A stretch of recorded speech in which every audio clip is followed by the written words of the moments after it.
the truth about fasting and the safest, most effective way to do it. Now, just to be clear, if you were my client, I would never recommend that you do a fast. However, hang in there. I know most of you have already decided to do it and or are already doing it. So I'd like to support you in this and provide you with some tools so that you can maximize your fasting and do it in a safe way, because that's the key. So let's start off with why fasting has some benefits to it, or at least perceived benefits that people are claiming all over the internet. The first is that they're reducing the amount of harmful foods to their body.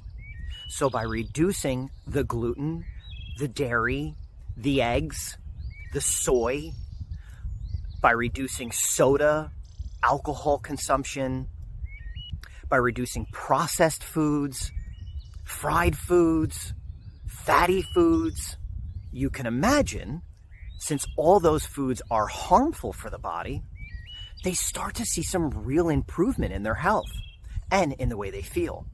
And that's great.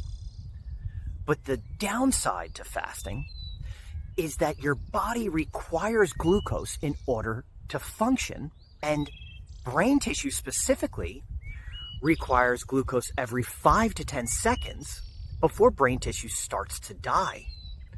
Now that's a neuroscience fact that you're likely not hearing anywhere else. So, while people are fasting, they're risking harming their brain tissue and the rest of the nervous tissue throughout their body. And as you know, the nervous system is throughout the entire body.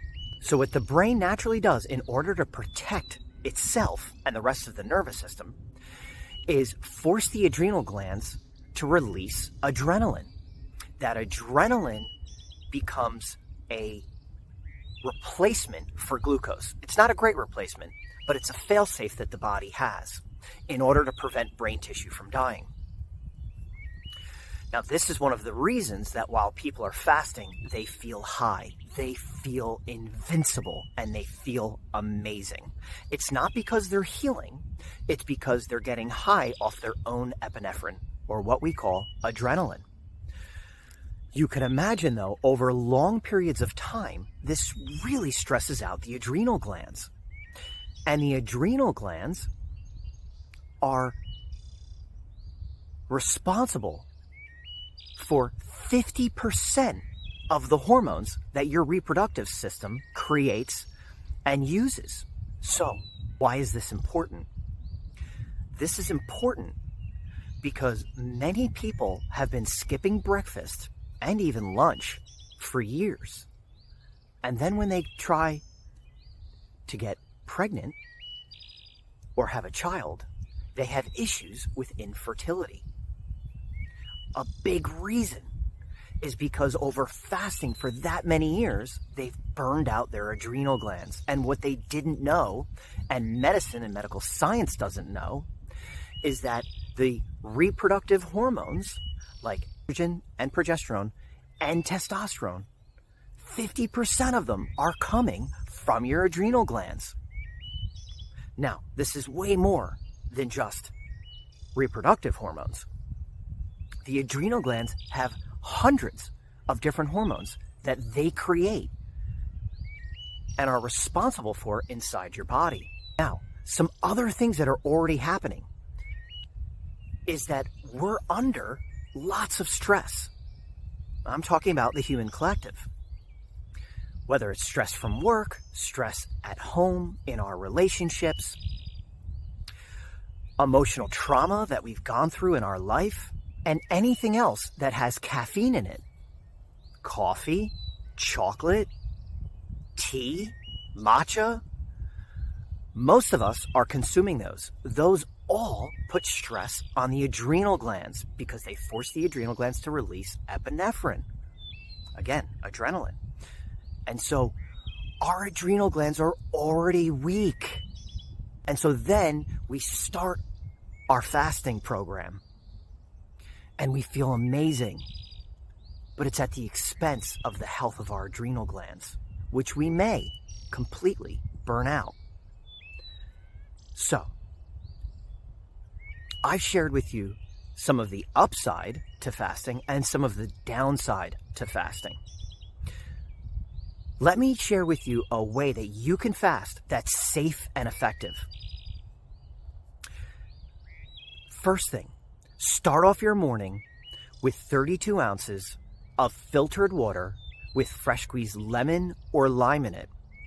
This will help cleanse your liver and provide your body with a boost of calcium and vitamin C to help you power through the day.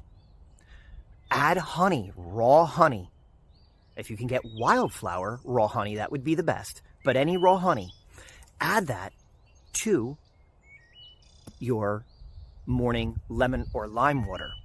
Wait at least 20 or 30 minutes, and then make sure that every 1 to 2 hours you're consuming filtered water.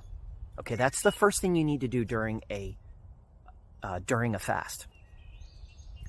The second thing is you have to have glucose. Otherwise, the fast won't be effective because, again, you'll be burning out your adrenal glands.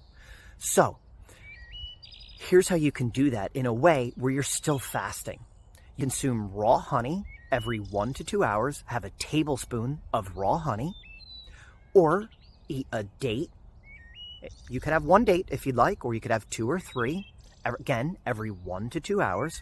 Or eat a piece of fruit.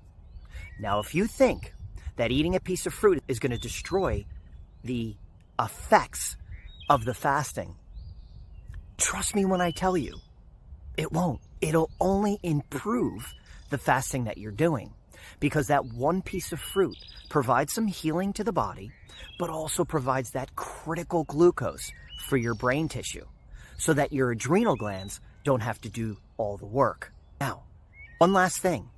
Don't consume any fats. You may want to reach for some fats, even healthy fats. Don't do it. Skip the healthy fats altogether.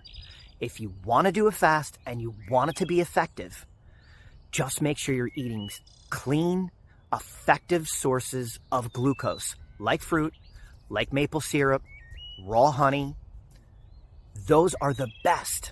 But again, you do want to consume glucose every 1 to 2 hours and stay well hydrated. I hope this is helpful. If you want more information like this, please continue to follow my videos, subscribe if you haven't already, and share them with a friend. If you have any questions, shoot me a message. I would love to do a video on something that you would like to learn about. Godspeed on your healing journey.